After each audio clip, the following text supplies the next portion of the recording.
Hello दोस्तों, कैसे हैं आप। आज की कहानी का नाम है शक्ति। एक दिन मैंने अपनी पत्नी रितिका से बड़े ही सरल अंदाज में पूछा, तुम्हें कभी बुरा नहीं लगता कि मैं तुम्हें बार बार कुछ ना कुछ कहता रहता हूँ। कभी डांटता हूँ तो कभी बेवजह ही गुस्सा दिखाता हूँ, और फिर भी तुम हमेशा मेरे लिए समर्पित रहती हो। जबकि मैंने शायद कभी कोशिश भी नहीं की मैं पत्नी भक्त बनूं या फिर तुम्हारी जैसा भक्ति दिखाऊं। मैं अपने आप को काफ़ी पढ़ा लिखा समझता हूँ। मैंने भारतीय संस्कृति और वेदों का गहन अध्ययन किया है और इनकी शिक्षा का मैं सदैव अनुयायी रहा हूँ। जबकि मेरी पत्नी रितिका विज्ञान की छात्रा रही है, लेकिन हर दिन मुझे लगता है कि उसकी आध्यात्मिक शक्तियाँ मुझसे कहीं अधिक है। मैं बस किताबें पढ़ता हूँ, लेकिन वो इन बातों को अपने जीवन में पूरी तरह उतार चुकी है। मेरे सवाल पर वो हल्की सी मुस्कुराई और मेरे सामने पानी का गिलास रखते हुए बोली, ये बताइए, क्या कभी आपने देखा कि जब कोई बेटा अपनी माँ की सेवा करता है उसे मातृ भक्त कहा जाता है, लेकिन जब माँ अपने बेटे की सेवा करती तो क्या उसे कभी पुत्र भक्त कहा जाता है। मैं उसकी बात सुनकर थोड़ी देर के लिए चुप हो गया। मुझे समझ में आ गया कि आज भी वो मुझे तर्कों से निरुत्तर करने वाली है। फिर मैंने एक और सवाल दागा, अच्छा ये बताओ, जब सृष्टि का प्रारंभ हुआ तो स्त्री और पुरुष दोनों समान थे, फिर समाज में पुरुष बड़ा कैसे बन गया। स्त्री तो हमेशा से शक्ति का स्वरूप माना जाती है ना। उसने हंसते हुए कहा, आपको थोड़ा विज्ञान भी पढ़ना चाहिए था, केवल वेद नहीं। आपकी इस बात पर मैं थोड़ा झेप गया, लेकिन फिर उसने अपने गंभीरता से बात आगे बढ़ाई। दुनिया का सारा अस्तित्व दो ही चीज़ों से निर्मित है, ऊर्जा और पदार्थ। पुरुष ऊर्जा का प्रतीक है, जबकि स्त्री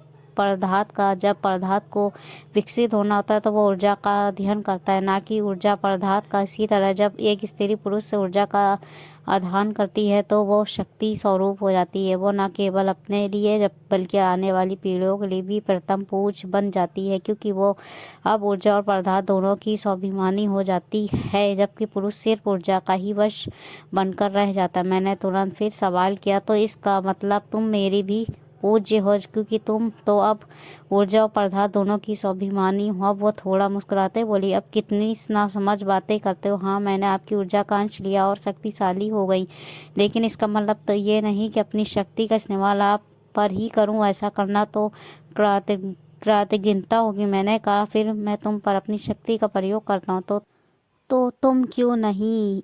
उसके अगले जवाब ने मेरी आंखों में आंसू ला दिए।